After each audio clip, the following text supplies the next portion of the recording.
Good morning, and I'm going to be presenting on chapters 23 and 24 of Yes. My name is Stephanie Schufert. Chapter 23 is What is the hidden danger of being the brightest person in the room? Chapter 24 is about who is the better persuader, devil's advocate or true dissenter? Hidden danger of being the brightest person in the room. Leaders should not make decisions alone. We know this. Research in the text shows that the best leader operating alone will be beaten to a correct solution by an all-inclusive cooperating unit.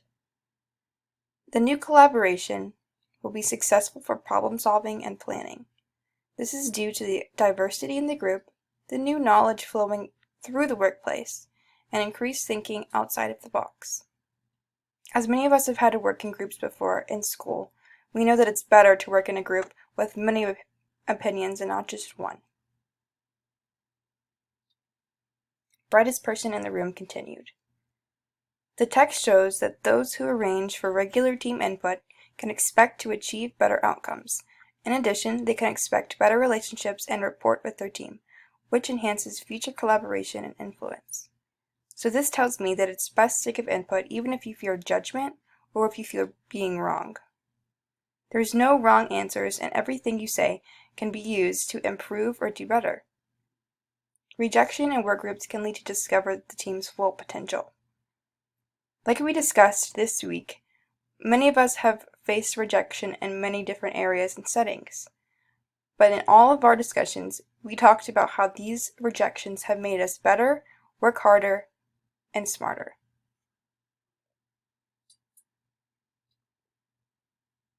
The rejection can help us and others give input and feedback on what we can improve on. For the next chapter, who is the better persuader, devil's advocate or true dissenter? At first, we have to learn real versus fake dissenters and why that is important. A fake dissenter is a person who disagrees just to disagree. Just for the sake of disagreeing, they throw off group work and make everyone confused and upset. A real dissenter truly opposes the majority's position. The majority then wants to know why and how the dissenter has these strong beliefs.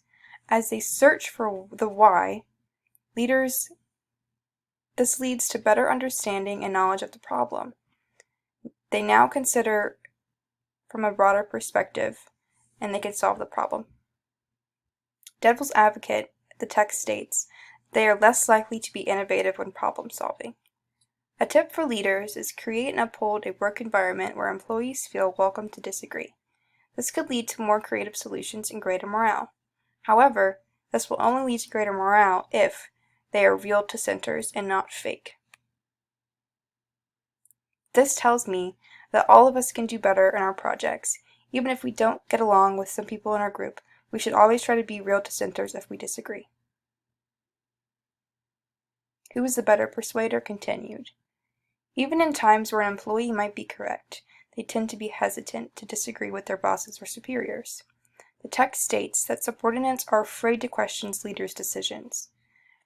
An example they give is nurses being hesitant to question their supervising doctors. Not only do I see this happening every day, but I have it happen in my own personal life. I tend to question my parents, friends, and bosses and professors' decisions, but I never let it be known. I hold that to myself from fear and just afraid of being called out or making someone upset.